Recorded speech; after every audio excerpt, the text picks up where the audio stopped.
कल मैं जिंदगी में पहली बार कोतवाली गई। पहली बार पुलिस कोतवाली को अंदर से देखा। बहुत अजीब लगा। मैं घूमने नहीं गई थी, मुझे तो पुलिस ने नोटिस भेजकर बुलाया था। क्या आप जानते हैं मुझे क्यों बुलाया गया था? मैंने कोई चोरी नहीं की थी, किसी को गाली नहीं दी थी, मैंने इलेक्टोरल बॉन्ड भी नहीं खरीदा था और नहीं बीफ कंपनियों से चंदा लिया था, मैंने तो वोट भी नहीं चुराया था। लेकिन फिर भी मेरे खिलाफ एफआईआर दर्ज की गई और पूछताछ के लिए मुझे नोटिस भेजा गया। जानते हैं मेरा अपराध क्या था? मेरा अपराध यह था कि मैंने इस देश के प्रधानमंत्री से 4 सवाल पूछ लिए थे। मैंने इस आजाद लोकतांत्रिक देश के एक आजाद नागरिक की हैसियत से इस देश के प्रधानमंत्री की आलोचना कर दी थी। बस ये बात सरकार से बर्दाश्त नहीं हुई। होती भी कैसे? एक किसान परिवार की मामूली लड़की की इतनी हिम्मत कि वो प्रधानमंत्री से सवाल पूछ ले। औकात क्या है इसकी? तो बस भाई, मुझे मेरी औकात याद दिलाने के लिए नोटिस भेजकर थाने बुला लिया गया और मैं गई भी। क्या करती? कानून के हाथ बहुत लंबे होते हैं। बस वो अंकिता भंडारी के असली गुनहगारों तक नहीं पहुंचते और स्पेशल सर्विस मांगने वाले भाजपा के वीआईपी भी उससे बच जाते हैं। कानून के ये लंबे हाथ इंदौर में गंदे पानी से हुई मौतों के जिम्मेदारों तक भी नहीं पहुंचते।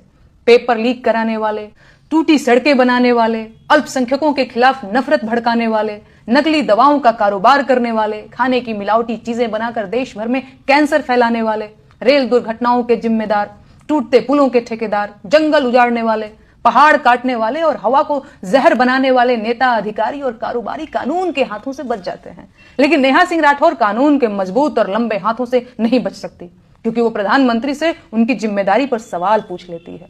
नेहा राठौर को बचना भी नहीं चाहिए। उसे ऐसी सजा दी जानी चाहिए कि देश और जमाना देखे।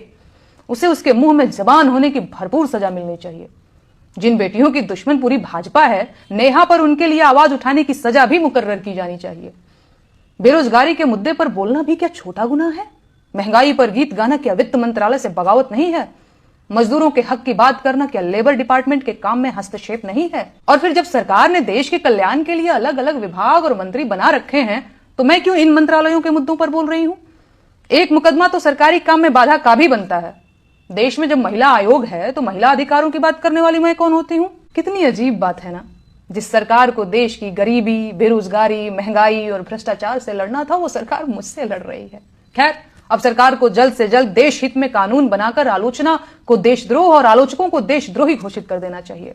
मैं सरकार के कामों और देश के विकास की राह में एक बड़ी बाधा हूं। सरकार को देश हित में बिना देरी किए मुझे फांसी दे देनी चाहिए।